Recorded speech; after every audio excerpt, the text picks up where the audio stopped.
안녕하십니까. 마산창원 소송, 회생, 파산, 상속 전문 법무사 박성용입니다. 지금은 주말입니다. 그래서 머리가 지금 상태가 안 좋아요. 뭐 제가 머리 원래는 이게 그 왁스가 아니라 그 뭐냐 포마드 바르고 세팅 해가지고 다니는데 오늘 주말에 지금 일이 너무 밀려가지고 그거 처리하려고 나왔어요. 그러다 보니까 뭐 주말에 일하러 나오면서 세팅하고 나올 필요 없잖아요. 주말엔 보통 쉬는데 이렇게 일이 많거나 또는 직장인 분들은 사실 낮에 시간이 없으시잖아요.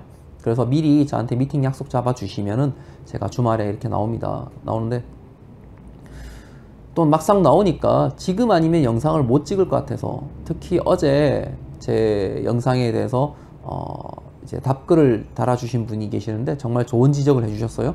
그래서 이거 내가 얘기하고 싶었던 거랑 좀 다른 방향으로 전달이 되고 있구나, 내 의도와는 다르겠구나 라는 생각이 들어서 지금 아니면 못 찍을 것 같아서 이렇게 영상을 찍습니다. 그래서 어쨌거나 이 더티한 모습 사과드리고요. 앞으로도 한 일주 정도 영상 못 올릴 거라고 생각하는데 일단 지금 아니면 빨리 해명할 기회가 없을 것 같아요. 그게 뭐냐면, 제가 공부법 관련된 영상인데 그 2차 시험 이야기 하다가 2차 시험 얘기하다가 가등기 담보법 관련된 논점이 이번에 민법에서 나왔어요. 그래서 저는 제가 말씀드렸던 거는 상당히 1차 문제로 치우쳐지는 경향이 있지만 2차로 구성해도 충분히 좋은 문제였다.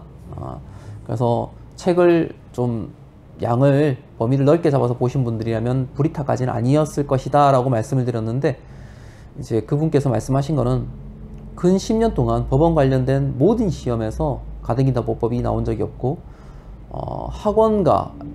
모든 학원에서 단 1초도 언급한 적 없는 논점이었으며 당연히 학원과 모의고사에도 나온 적이 없었다라는 말씀을 해주셨어요. 일단은 제가 이제 불이타가 아니었을 수도 대처를 했다면 불이타가 아니었을까라는 말씀드렸던 게 상처가 되셨다면 제가 사과를 드릴게요. 일단 먼저 저는 사실 사과는 조건이 없어야 된다고 생각합니다. 사과를 하면서 조건을 단다는 건 싸우자는 소리밖에 안 되는 거예요. 야, 내가 미안한데 너도 잘못했잖아, 너는 그거 어쩌고저쩌고 이렇게 하면 이건 싸우자는 거잖아요. 그죠? 그런데 사과로 깔끔하게 영상을 마쳐야 될 텐데 제 의도와는 좀 다르게 전달되는 부분이 있는 것 같아서 본의 아니게 제가 뭐 핑계라고 생각하시면 어쩔 수 없고요. 해명을 좀 해야 될 것 같아요.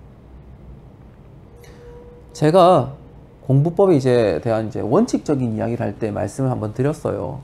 이 시험이 25회가 되다 보니까 나올 논점 다 나왔고 결국은 양이 늘어나고 있고 기존에 나왔던 논점이 계속 반복 기출되는 그런 시험으로 지금 변모하고 있다라고 말씀을 드렸어요. 그리고 또 한 가지 말씀드렸던 게, 양을 줄이는 건 내가 줄여야 된다고 말씀을 또 드렸어요. 양을 줄인다는 거는 내가 아는 거를 늘려가는 개념이 아니라 범위는 어차피 한정돼 있으니까 내가 모르는 거를 반복해서 줄여가야 된다. 그게 양을 줄이는 거라고 말씀드렸어요. 그래서 학원 강사님들의 양을 줄여준다는 말은 맹신하지 마시라고도 말씀드렸어요. 학원 강사님들은 이게 중요하다고 양을 팍팍팍 줄여 나가시겠죠. 그런데 그 양을 줄여 나감으로써 떨어져 나간 부분은 수험생이 공부를 안 했잖아요. 안 한 부분이잖아요. 그건 양을 줄인 게 아니죠. 특정해서 공부를 한 거죠. 그러니까 학원 강사님들의 양을 줄여 나가는 패턴은 그거는 거의 핵심적인 내용이니까 당연히 그에 따르시되 공부는 스스로가 포괄적으로 좀 하실 필요가 있다. 제가 그 말씀을 드렸어요. 이번 가등기담법도 마찬가지였습니다. 책에는 어쨌거나 있는 문제였어요. 그죠? 책에도 없는 거 안 나왔잖아요.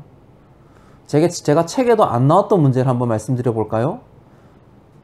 제가 몇 회인지 기억이 안 나는데 민사소송법에서 기대여명에 관련된 문제가 나왔습니다. 그때 학원과 책에 모든 민법 책에 민사소송법 책에, 민법도 마찬가지고 민사소송법도 마찬가지고 해당 판례가 없었어요. 그 한 곳에서 있었다고 하는데 그것도 기본서에는 없었고 본인 사례집에 있었다던가 뭐 그렇게 얘기를 들은 것 같아요. 그런데 그것마저도 언급을 제대로 안 했다고 해서 그때 당시 학생들이 상당히 분개했던 기억이 있습니다. 제가 그때 민사소송법이 우리가 70점이잖아요. 그죠? 70점. 그다음에 소장 30점.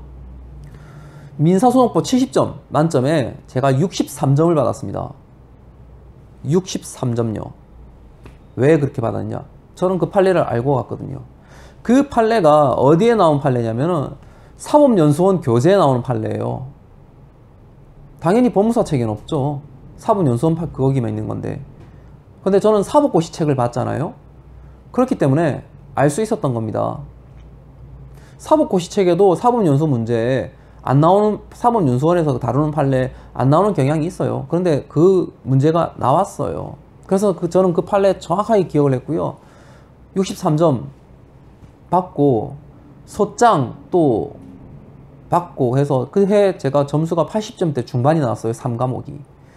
한 과목에서 점수가 80점 이상 나오면요, 나머지 과목도 면가락만 해도 합격을 하는 수준입니다.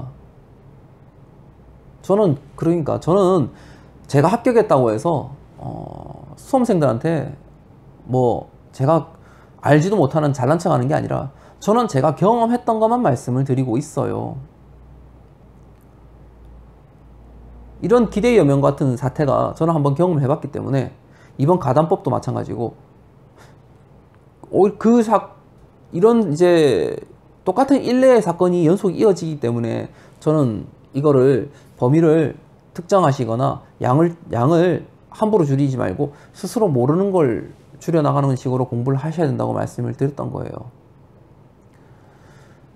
고득점을 하기 위해서는 당연히 자기가 아는 그러니까 일반적이고 중요한 논점 위주로 공부를 해서 그게 정말 내가 열심히 공부했던 부분이 나오면 고득점을 하겠죠.